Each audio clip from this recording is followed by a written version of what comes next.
we'll get this recording, which we... In the corner. Yeah. So the other thing is, Andy, if you can ask the question and then mute yourself so that in case you cough or anything like that, it's not going to interrupt the video. Yeah, so and I'm going to turn my video off to save a bit of space, because you don't need to. It's really just you know, Andy's here. I'm just doing the technical stuff, and I don't want to use up lots of bandwidth by having my shot on the screen. So I'm going to stop my video for now. Although that view of Poole Harbour behind you does look very impressive. Am I? Oh well, again, we've lost Lorna. She's disappeared. Oh no! What, lost her? Well, hopefully she'll come back. Ooh. So what happened? She disappeared. Oh, something's happened. It wasn't me. I just stopped my video, but in stopping the video, that didn't. No, it stopped my video, not hers. So yeah. No, sometimes they do funny things, don't they? Their videos and things, you know. No doubt she'll try and reconnect. Yeah. She's nice, tidy kitchen.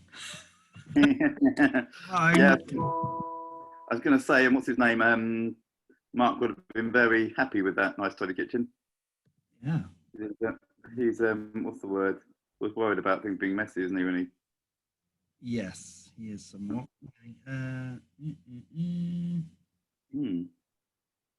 Should we try ringing again?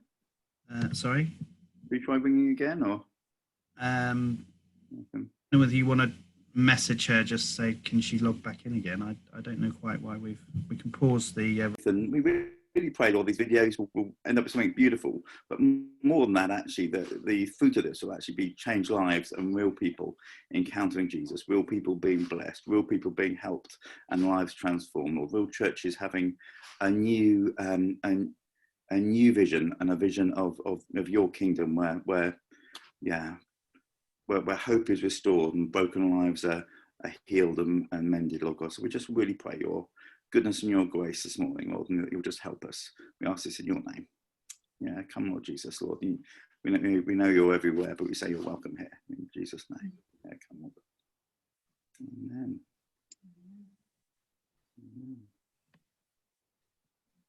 Bless Lorna too, as she answers all these questions we throw at her as well. Just really, I don't know. Yeah, just give her confidence and bless her, we pray. In your name. Amen. Cool. Well, Lorna, thank you so much for joining us. Lorna, do you want to just tell us a little bit about yourself? Just give us a bit of a background from your very nice, tidy kitchen. We're very jealous. Okay. Well, I guess a lot of people will know me over the last 5 years as someone who works with people who we describe as marginalised, those that are on the fringes of the more kind of mainstream version of lives, I guess. So I've spent a lot of time over the last few years working with people sleeping rough, people struggling with addictions, and with alcohol abuse. What else about me? So in lockdown, in shielding, I had to shield for not 1, not 2, not 3, but 5 months. And in that time, picked up a new hobby of chalk pasteling. So that's been great fun. It's been an interesting year so far in 2020. So in 2018, I was diagnosed with cancer. And then back at the beginning of this year, on January the 24th, got the first scan with no visible sign of cancer. And then a couple of months later was literally kind of stuck in my house for those 5 months because of the coronavirus. So, you know, in the shielding category. So yeah, and kind of in that time, kind of quit a job, you know, because you do, don't you? Nothing else to do, I'll just quit my job. So at the moment, just in that season of waiting and trying to create time to listen to see what's next, you know, for 2020 and beyond. So yeah, it's exciting at the moment, but a little bit as well. Hi, so I'm just going to ask you to say that and to answer that question again, I'm afraid. Andy kept popping up on the recording screen, and so I've muted him, but hopefully hopefully that will. So Lorna, tell us a little bit about yourself. Okay, just a little bit, not too much. Hey, so over the last 5 years, I've been working with people who we would describe in church world as those that are marginalised on the fringes of regular, everyday kind of life, I guess. So people struggling with addiction and alcoholism, rough sleepers. I worked in Portsmouth on the Open Church project. So we opened up churches to use as a night shelter. That turned into like a 3-year project, which was really exciting. More recently, I had a cancer diagnosis back in 2018, which kind of changed things quite a lot for us last year. I had to stop work because I needed that time to just focus on getting well. But then at the beginning of this year, I had my first scan with no visible sign of cancer. Woo! So that's great. But, you know, the coronavirus then took on a whole new dimension for everyone this year, didn't it? So I've spent nearly 5 months of this year confined to my own house, shielding. But in that time, it's been really fun to discover chalk pasteling. Why not? Chalk pasteling. Had a lot of spare time, so that's been really great to explore that. And so just before lockdown and the coronavirus, I'd actually stepped down from my work at St Simon's as community development worker. So this coming year, we're kind of just exploring what's next, really, I suppose, for me, job-wise. So we'll see. We'll see. Exciting times, I hope. So brilliant. I think I've unmuted myself. Yeah, I was trying not to nod or do any encouraging signs, so I didn't pop up. But thank you for that. First question really is about it's about food really, and faith and food and the relationship between the two. Yeah, you any sort of having heard the sort of ideas, you got any thoughts on that sort of popped into your head? Massively. I think we really underestimate the relationship between food and ministry, and even food and Jesus. You know, how many stories in the gospel are food orientated, are Jesus sharing meals? How many of his teachings are about sharing food? You know, it's deeply embedded in who we're called to be, really, ultimately. You know, a culture of people who share openly and willingly, and with everyone, without prejudice and without judgment. And for me, that was one of the really exciting things about working with Sunday suppers at St Simon's for the time that I did. Yeah, it was great to kind of transition the model that was there already to something that was really community based. You know, let's come in and share a meal, but not just that. Let's own it together. Let's not have the church community do something to or for other people. Let's work together. Let's really fully open up that model. So we had guys from our local community who traditionally would have come in and they would have, you know, been very passive. It would have been, here's your food, you know, which is great. I'm not knocking it. It's, you know, but it's kind of like, here's your food, sit for 5 minutes, have a cuppa, here's something from the Bible, and see you next week. Whereas actually, you know, we had the opportunity there to bring guys into the kitchen.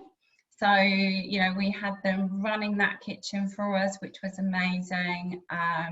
They really took on just that whole kind of, actually, you know, we don't have to come to receive, we can come to give as well. And so that model was really empowering and encouraging, and it kind of dovetailed into other work that we were doing around well-being as well. So with the community project Breakthrough that was set up by Matthew Holland, you know, that was very much don't just come and receive, come and build community, have a sense of belonging.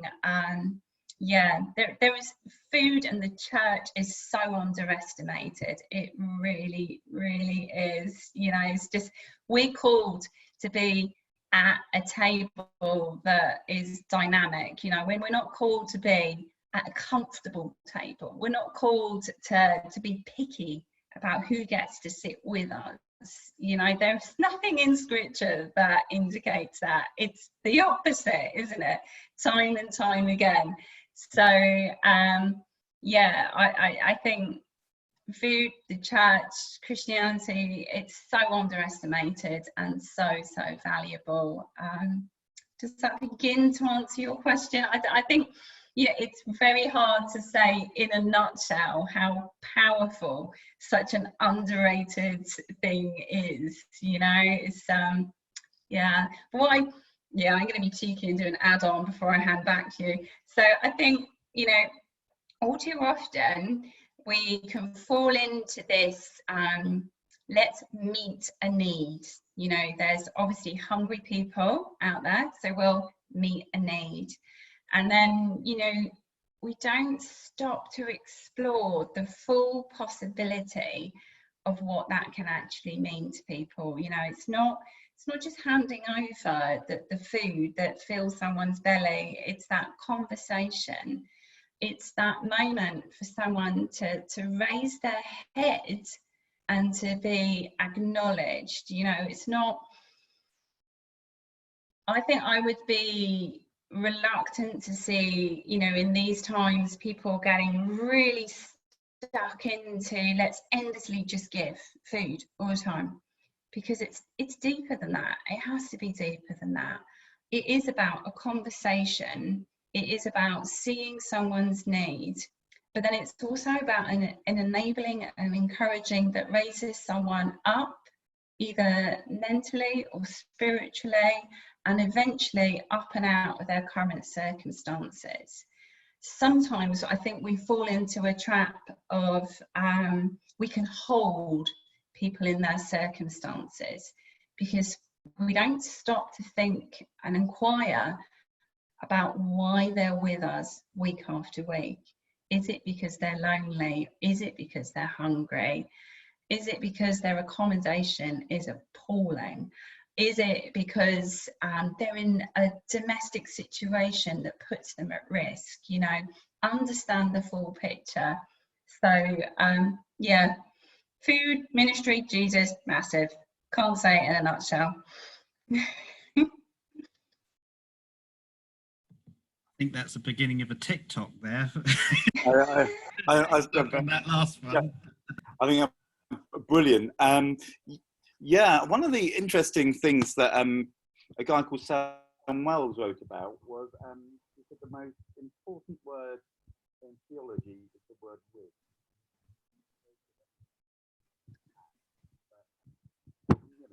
I can't hear you. Sorry, Andy. You're covering up the microphone somehow. I'm not entirely sure what's happening, whether your jumper's going over it or something, but... Is that any better? That's better. Yeah. I can hear you now. Sorry. That's all right. Try again. There's a guy called Sam Wells who's vicar of St Martin's in the Field in London, and he wrote to say the most important word in theology is with, because too often we do things to people or for people, but actually to do something with them is a completely different set of dynamics. And one of the other guys we've talked to a little bit talks about his dream for his community to be a community not just with, but of, and that's been quite an interesting dynamic. You know, what's it mean to be, you know, to actually have people who were once sort of guests now being hosts, that sort of how that whole cycle happens, which it sounds like it's happening or at down there in Portsmouth. You mentioned a couple of places. You mentioned Sunday suppers and you mentioned Breakthrough. Can you just tell us a little bit about both Sunday suppers and Breakthrough, what the vision was, what you did, how it sort of worked, and I guess sort of, you know, the practical things like, I don't know, where you got the food from, what sort of stuff you ate, you know, those sort of things. So if someone's watching this, they think, oh, we could do that. Yeah, okay. So both of those ministries were things that I inherited when I started at St Simon's. And then during the time that I had them, which was around about 5 years, you know, we saw that a season change from what we did. So I'll take you to Sunday suppers first. It kind of is what it says on the tin. It's on a Sunday and it's a supper. But the amazing thing was, it's a ministry that's been rolling for, I mean, you know, if you ask people in St Simon's how long is Sunday suppers been running, they'll all kind of look at each other and go, well, it was before I was here, and I've been here for like 15 years, and no one quite knows. It's around about 25 years, in fact. So it's doing all right for now. So, and that was a really simple concept when I came in. So it was very much a meal that was very simply prepared by volunteers who came in on the night. And it was soup and sandwiches and bread rolls and lots of cake and tea and coffee and biscuits. So when I came in, one of the decisions I took was to actually open earlier so that we could have a time of just pure conversation, tea and coffee and chat. So that was a really simple way of really digging in a bit deeper into the relationship side of things, because I think for me that was really where my heart was to not be a light touch in relationship, but to really intentionally build just more opportunity to be there in a meaningful way. So, and the other thing that we did is we more concretely invited those coming in to be a part of the setup. You know, after they've been around a while, you know how it goes. When someone has a sense of belonging, they'll start putting the chairs out with you. They'll start laying up the table with you. So that was something that, you know, we really encouraged, and it's great fun too. It should always be fun, right? It's fun. So in terms of what we were offering, we sometimes would offer additional food like burger night, hot dog night and things like that. We actually had a local pizza company committed to sending us enough pizza for our entire Sunday suppers community, and they did that once a month, which was great. Food was all donations, because what I think most churches are aware of is that there is need in the community for this kind of provision, but not every church has the capacity to be in their community in this way.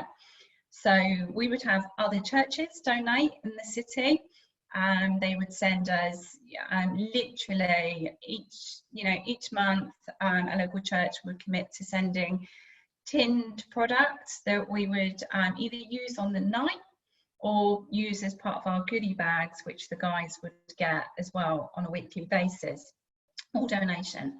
And then, so when I came along, we managed to really engage with a partnership with the supermarkets. So we started working on how we could use that link more. We hooked up to something called Fair Share.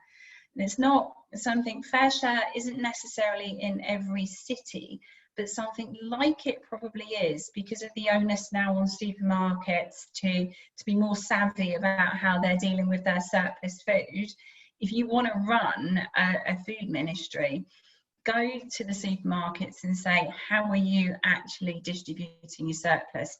You'll either get a direct hit because they'll go, whoop, take it, or they'll tell you how they'll, you know, how you can engage. And generally that's free of charge. That's the beauty of this kind of thing. You know, it's not an expensive ministry to run, which is great. We love that in church world.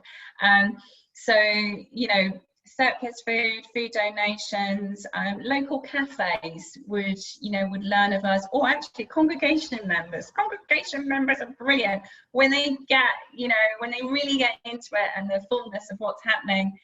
We had at one point donations that we couldn't keep up with because local cafes were saying, you know, we'll contribute, we'll send our leftovers. That's a really bad way of describing it, but it's not leftovers in that sense, you know what I mean. So yeah, so food donations. But the other thing is we had a huge financial giving behind us. I say huge, it was wasn't huge, it was more in a sense of a regular donation would come in, and that always just helps to make sure that things are running smoothly and healthily. Harvest festivals and schools, they still do it. They still do harvest festivals. Why? I don't know, but it's nice.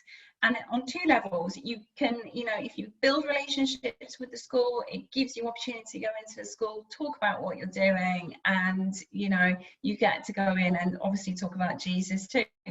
Win! So, you know, why would you not? So, you know, form your partnership with schools. What else could you do? I mean, food, resourcing a food ministry, it's kind of a no-brainer. It should be fairly straightforward. Most cities at the moment, because of coronavirus, will have, if you're starting from scratch, get in touch with your local council. They'll have some sort of agency within them who is trying to resource something, or they'll be working in partnership with someone and they'll signpost you. So you won't be on your own for very long if you're trying to set something like this up. And I've completely forgotten what the rest of the question was. I'm sorry, Andy. And the other question, if I wanted to pick up on your thing, a couple of little thoughts. When you said that the guys can come and have a cup of tea and stuff beforehand, do people take a cup of tea? You know, your churchy folk take a cup of tea and sort of sit around with them, just chatting. So actually, it's not helpers behind in the kitchen, separate, and guests out the front.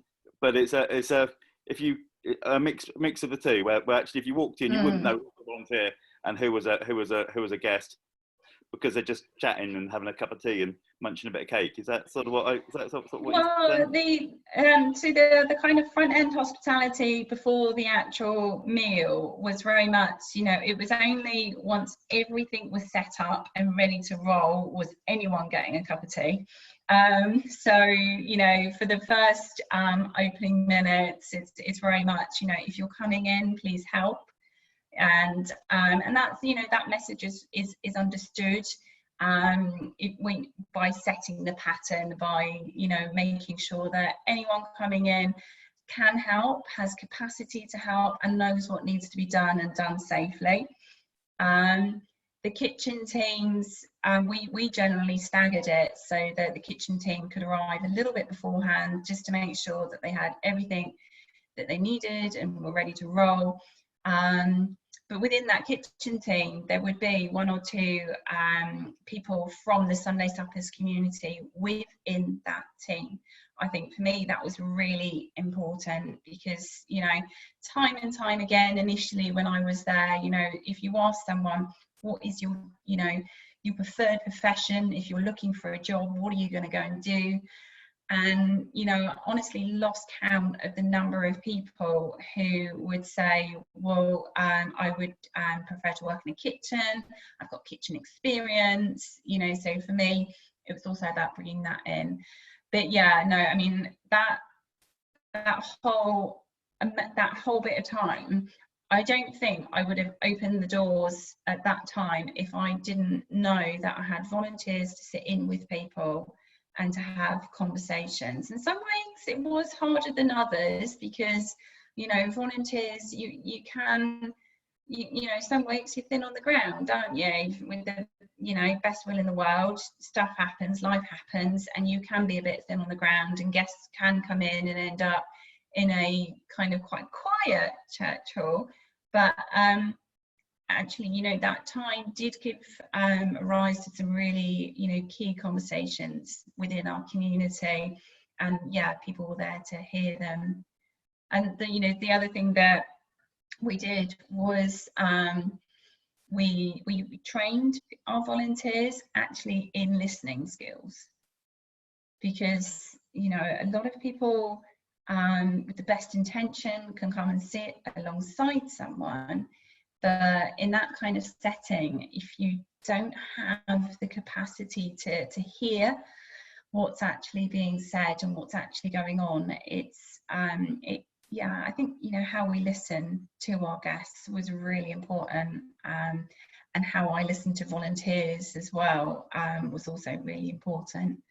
You know, just taking that time, you actually, you know, hearing what's being said. Is the person really saying what's on their heart, or are they just pushing you away for whatever reason? You know, just being able to be aware of what's going on more fully.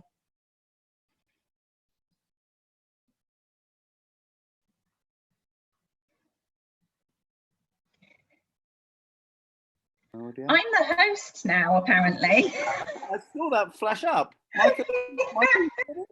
Michael? He's gone. Yeah. He's meant to be recording this, so it's still recording. It's still recording, but I can't see Michael. Let's try and I'll quickly Facebook him, shall I? Yeah, go for it. Maybe something's happened with his bandwidth or something. He's gone to put the kettle on. Oh, hang on, where is he? Just put...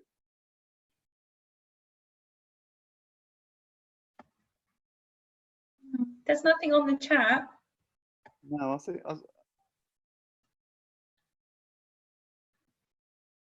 Hang on. I'll Facebook him.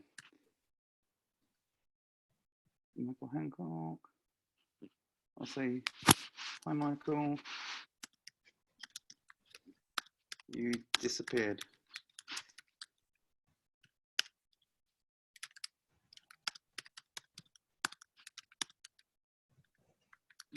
You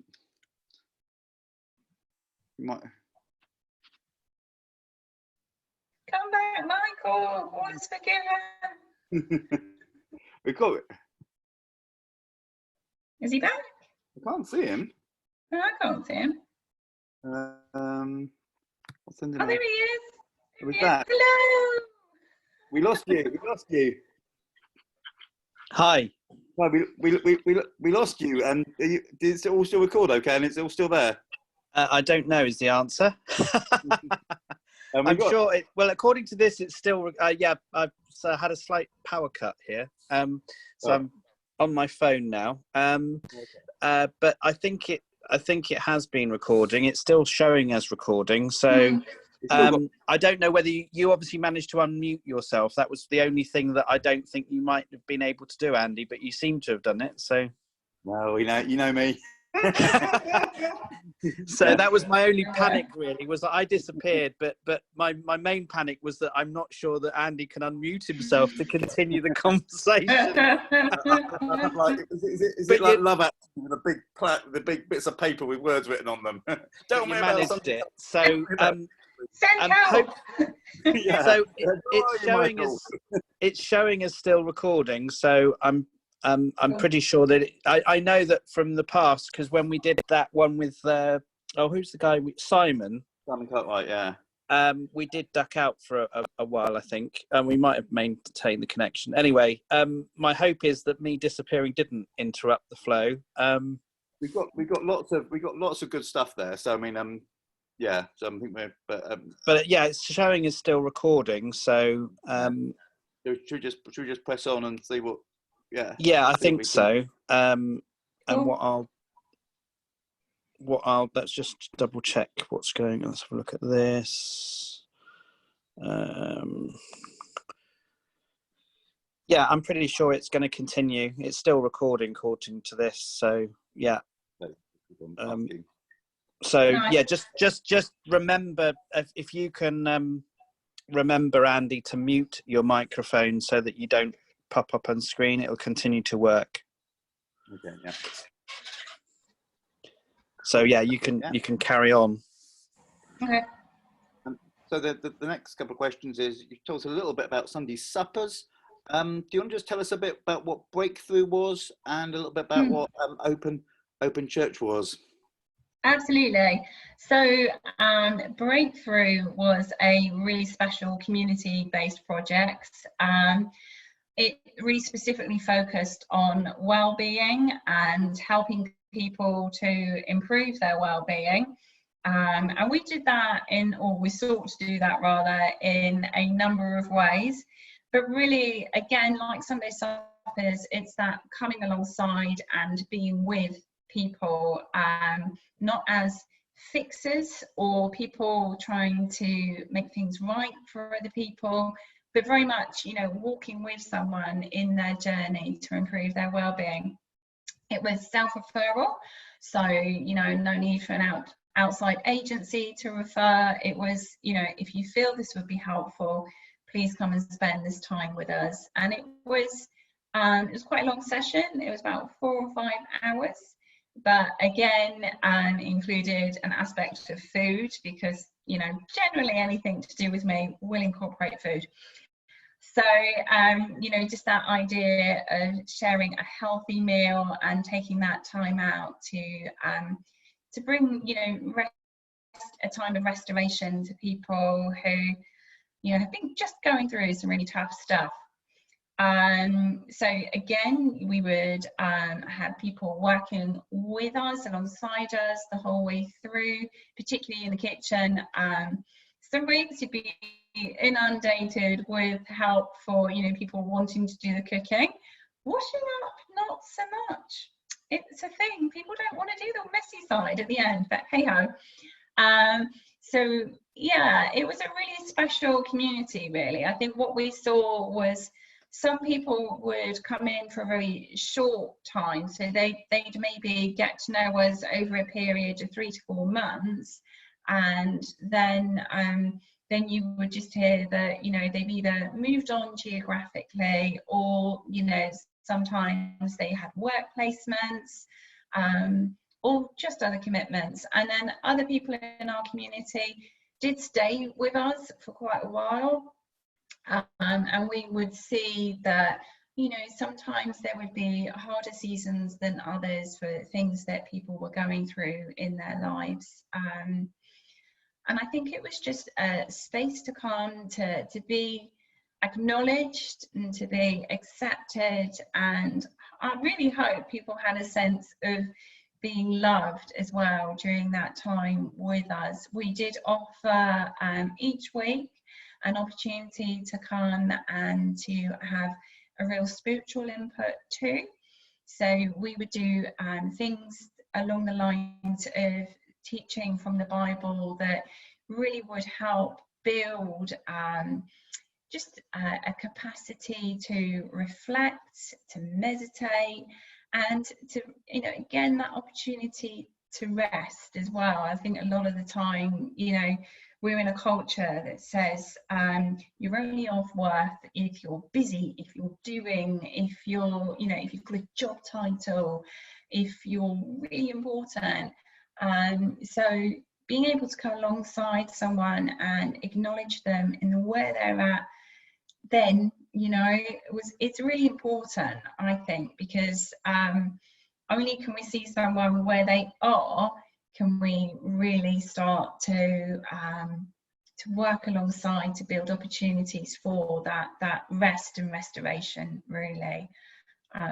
Yeah, it's quite a rarity in our culture at the moment. But from that, so we had some really fun things happen. So we had a couple of guys. One time we were getting a new vicar, and these couple of guys hadn't been in our Breakthrough community very long, but they were often in the kitchen, and were very happy in the kitchen. So they got wind of the new vicar, and they were really excited about the new vicar, which is so cool, because again, you know, it's that joining in and that sense of belonging. So they decided they wanted to host a meal, not just for the Breakthrough community, but for the wider church as well. They really wanted to throw the doors open, and they wanted to create an opportunity to celebrate the arrival of the new vicar.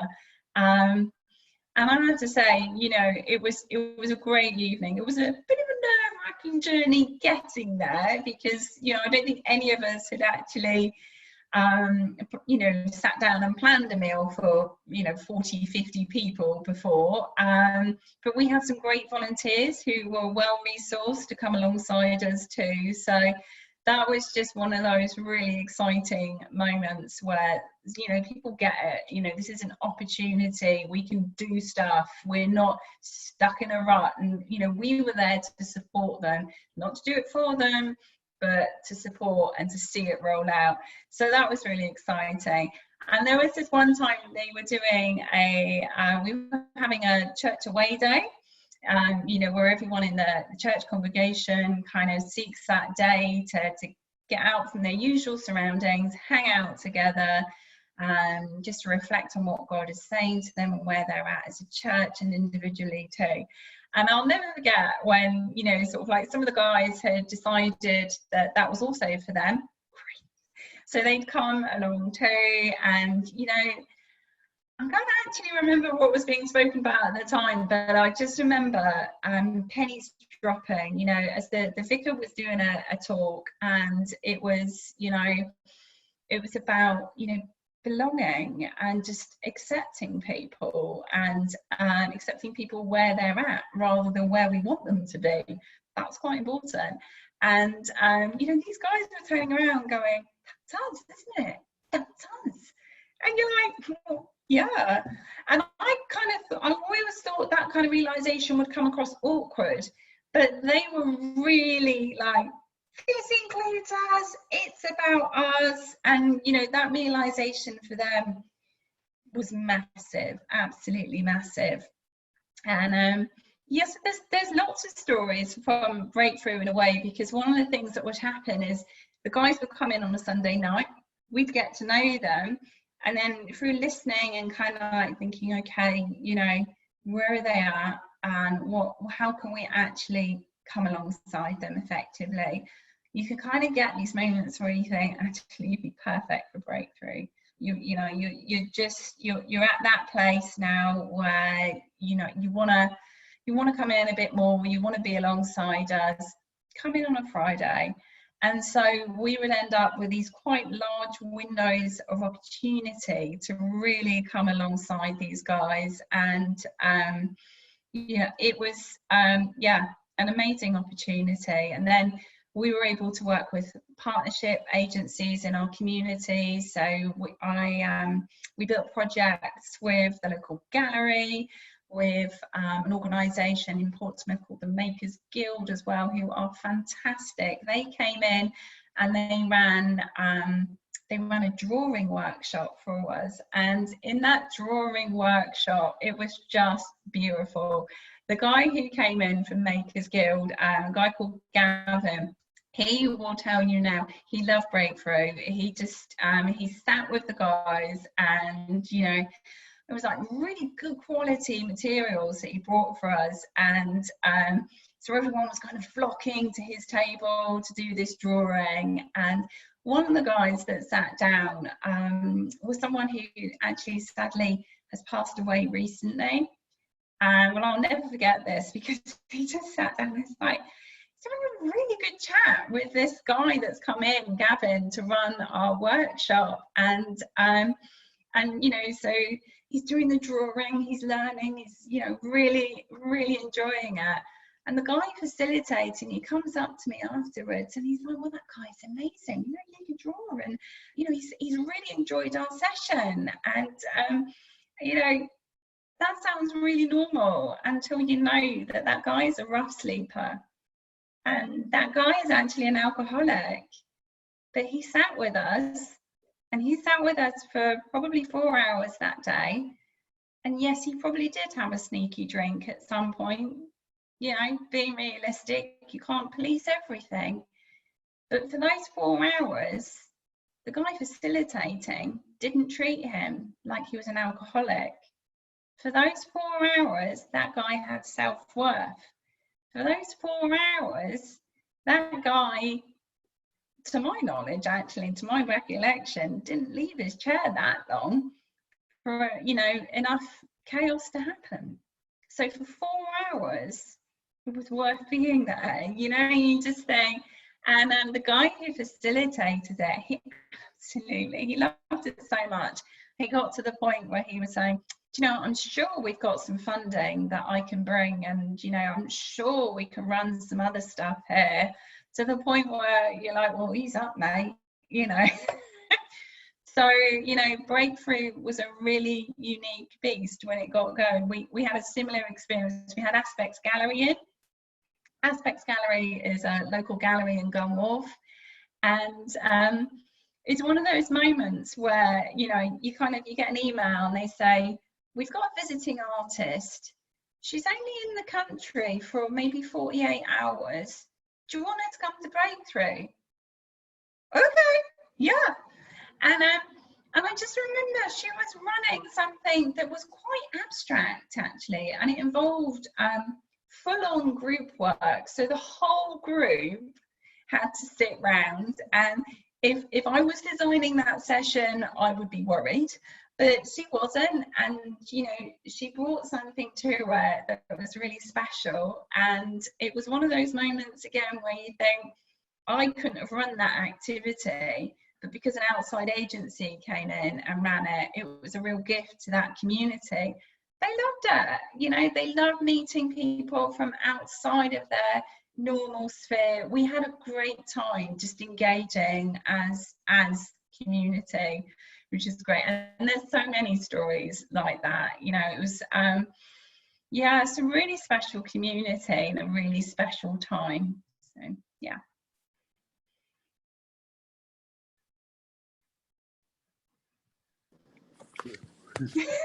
Is Andy there, or is he gone? He is, he's just miming. It just mutes me, yeah. Sorry. It works, just I'll shut Andy up. Yeah, that's brilliant. Yeah, I'm just trying to think where. Actually, when I was at, we'll edit this bit out. But when I was at my interview, I remember. Yeah, I went for the job, but didn't get it. I went to, I was sat next to this guy, maybe even the same guy, and he was drawing just pictures of people there, and he was incredible. They were just, yeah, just lovely, and yeah, the detail, and you know, when you're thinking this guy's got an amazing gift, you know, just, you know, yeah. Just I mean, that's, you know, I think we massively underappreciate things like that in the church, because what I found would often happen was that there was an element of, it's great what you do, but they're not coming to church. It's great what you do, but they haven't changed. It's great what, do you know what I mean? And you would kind of get these not infrequent meetings, you know, alongside people in the congregation, and it was all kind of like, you know, it wasn't all like this, but it would kind of come across as, well, you're very nice, Lorna, but, you know, Breakthrough doesn't really work. Sunday suppers doesn't really work. And you'd be like, oh, you're not there. You can't hear the conversations. And actually, I think sometimes we need to expand our vision and our understanding of church. You know, because if it's all about footfall on a Sunday morning, we're going to really miss those gems, you know, and we're going to miss some really important conversations with people too.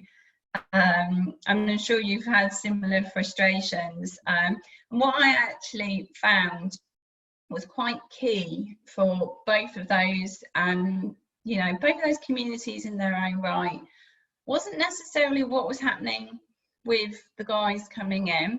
Because, you know, that's a long journey. You've got to see that long lens, right? You can't be like, well, they've been with us 6 months, really, they should be off alcohol by now.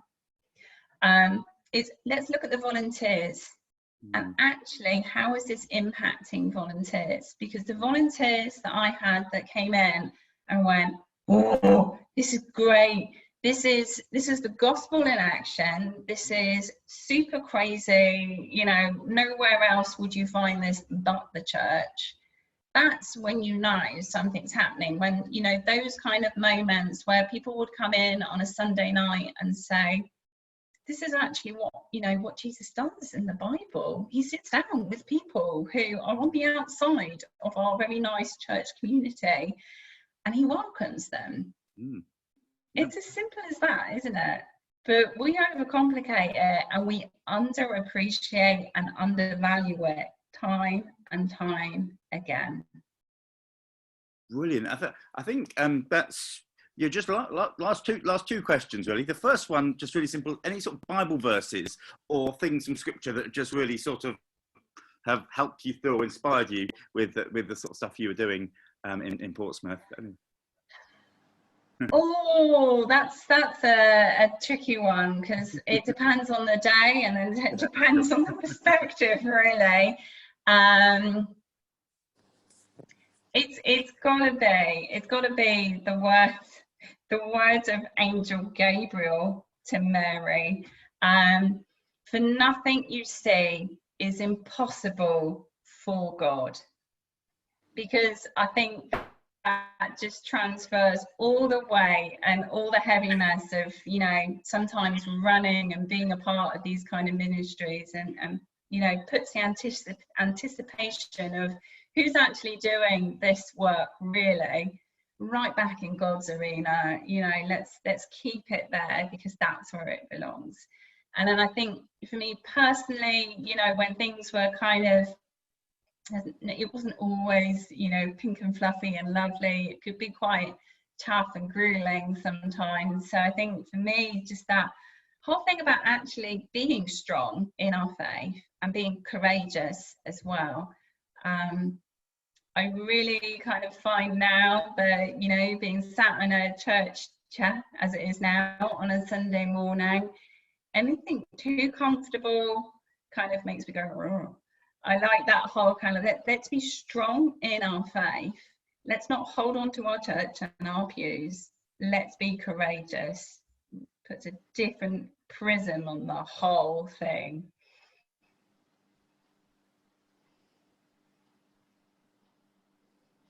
Brilliant. And yeah, the final question really. COVID has changed almost everything. How has COVID changed the work that you've been involved in, or yeah? Massively. So we touched on Open Church, which was the night shelter project. That's done three winters now.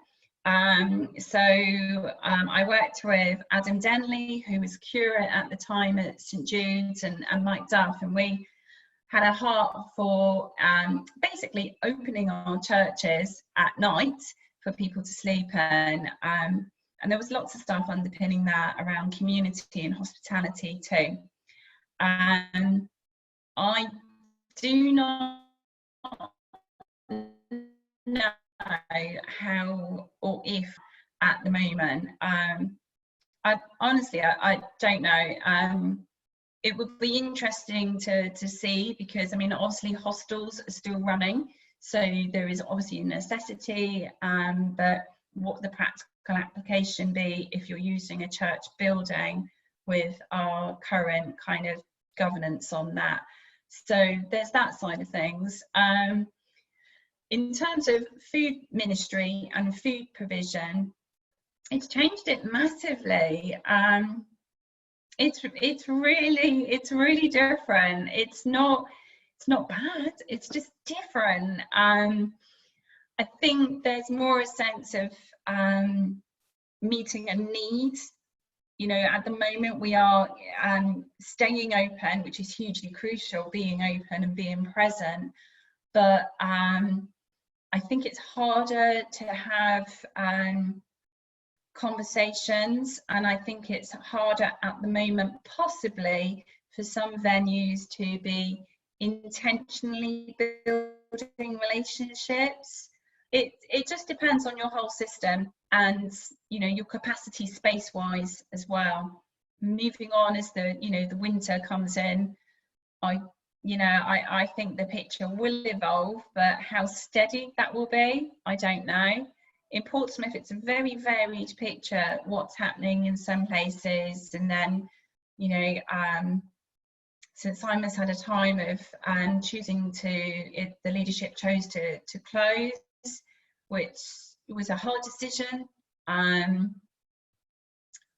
then another kind of food provision sprung up. So it's a very varied thing indeed. I would hope that actually what we begin to see is a citywide understanding of where needs are and where there is the capacity to meet those needs. And there is so much that we can always learn from agencies who do this all the time, like CAP. They've had their community larder system running for a good long while, and that's a model that is very feasible at the moment in most cities, I would imagine. So yes, it's changed the face of Sunday suppers a lot, but it's still present, and it's still practical, which I think for me is hugely important and encouraging. Brilliant, thank you so much, Lorna. That is, you've given us some fantastic bits there. That's it. Yeah, it's amazing. So thank you. You really are a star. So thank you. Interestingly, just throwing one thing out there, just in there, that hopefully we can catch this on the video mic. And one of the things I really liked from hearing my dad talking. My dad goes to the church.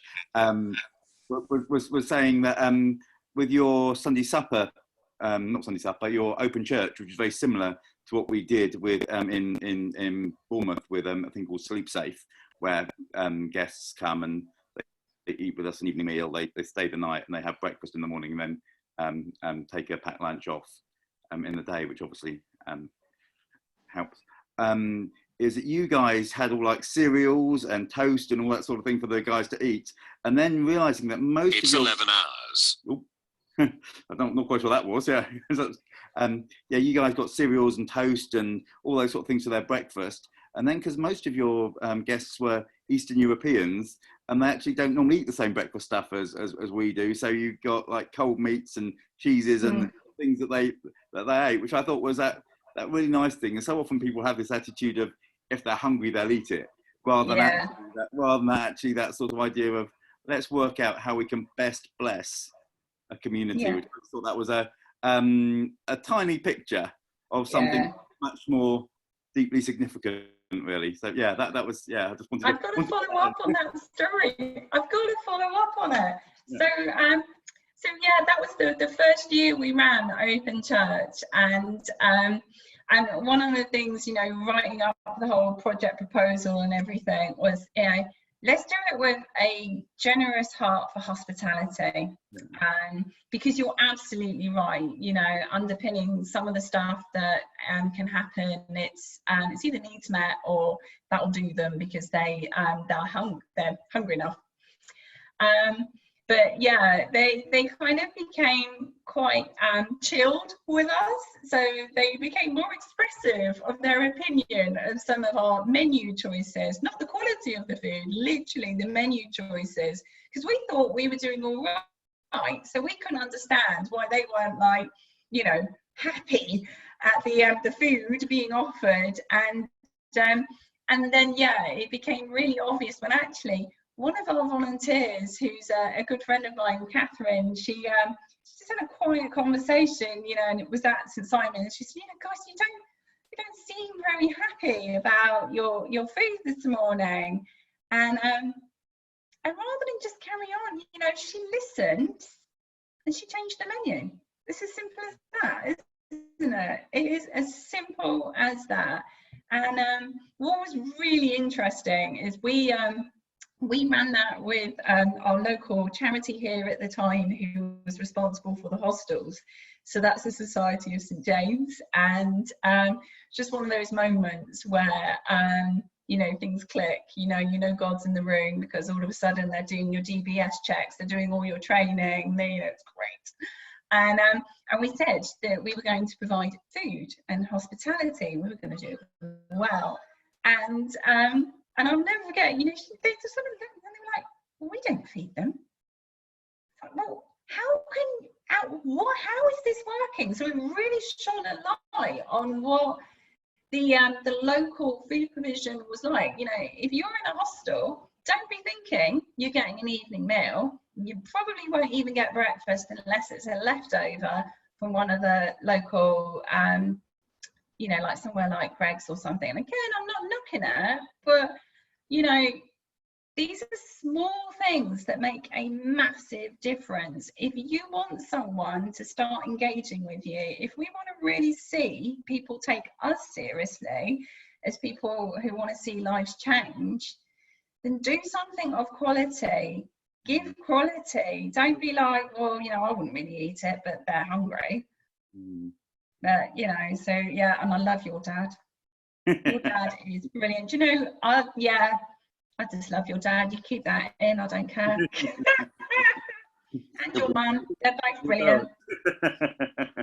Yeah, I was going to say, interestingly, I think some of the people who watch this are obviously the pool people, so a lot of people know him from from his time there. But I think you're right. That whole thing about making making people welcome and going that extra mile.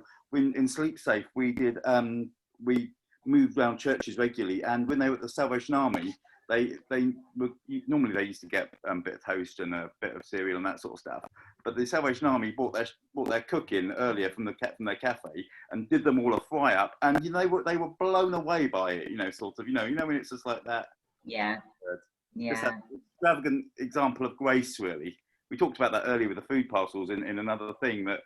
We put flowers in them sometimes if you've got flowers, or we put chocolate in. And sometimes it's it's not just doing what you can. That extra mile thing can just be so make you feel loved rather than just provided for. Yeah, exactly. There's got to be those differences. And again, it's like not treating people like rough sleepers, but actually treating them as guests. Because that's what they are. That's we're not service providers.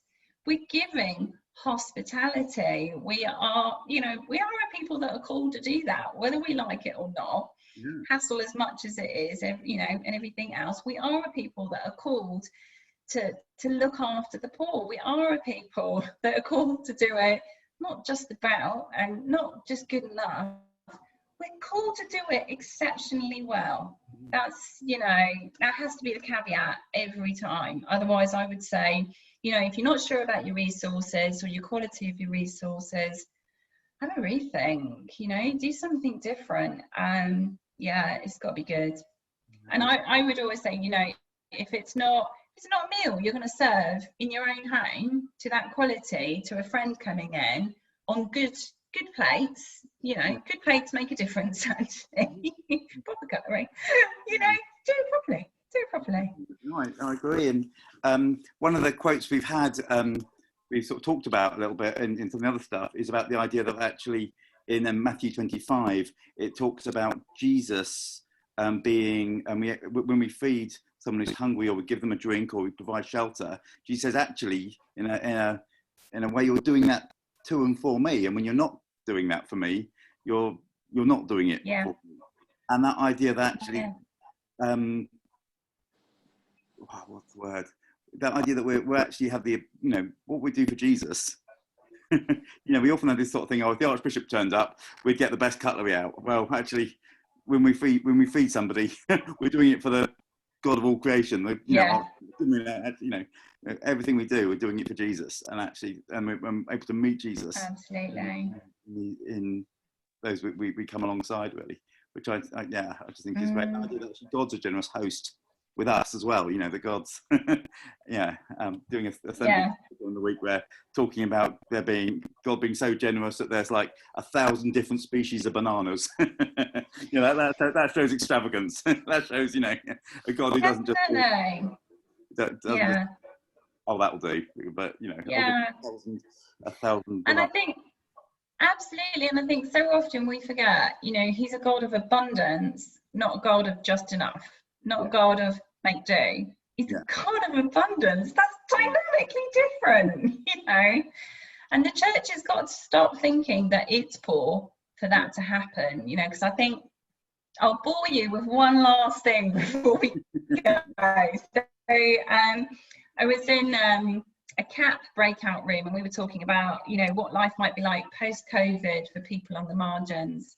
And I have a theory, and it goes something like this. I think what we'll see is we'll see a tiering system of poverty margins. And what will happen is you'll have people who encounter poverty because of COVID, you know, so they might have been managing quite well actually just before COVID, but obviously through, you know, the current financial circumstances, through a redundancy, whatever, their situation is going to dynamically shift, and unfortunately that will bring about for some their first encounter with real poverty. But I think what we'll see increasingly is an understanding, rightly or wrongly, that you'll have those people who are now poor, but then you'll have the still undeserving poor. It'll be anyone who has an addiction or something, you know, it's something that will moralize over still, but even more so, you know, we'll literally have a tiering of those who are justifiably poor, and we can put them to the back of the queue, and those that have never encountered it before, we're gonna, you know, step in there. I think that's something that we'll see with benefit systems, with the way we speak, probably in church actually, because, you know, it's hard work. No, you know, none of this is a light touch. It is hard work. So it'd be very interesting to see how we interpret poverty in the next kind of year, 18 months, and you know, moving on from there, as we see the country grapple with, you know, huge financial loss, and, you know, obviously there'll be personal losses too. So yeah, that's my concern for the way forward, you know, with the churches as well. How do we actually dynamically engage with that, not just by giving food parcels, but actually, you know, how do we speak for those people? How do we speak for everyone? And how do we avoid that moralizing and make sure it doesn't creep in? Brilliant. I think that's such a cool thing to add in there. I mean, I think, you know, one of my things about the deserving and undeserving poor is obviously the cross says that we're all undeserving, actually, you know. Exactly.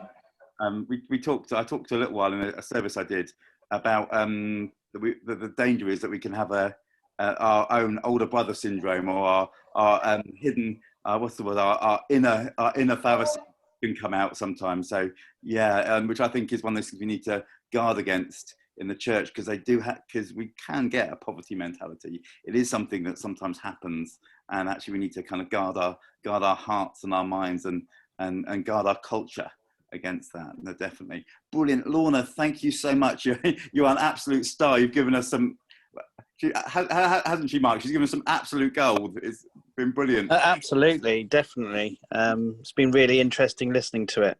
Yeah, definitely. So yeah, so we'll have some great fun editing together. I reckon, although Mark will probably go grey at the thought of this. I'm already grey, so it makes no difference. I think we've got some stuff. There's some, you know, we've got the 3 films, but I think we've got some quite interesting other stuff with both Lorna and Simon as well that could make something.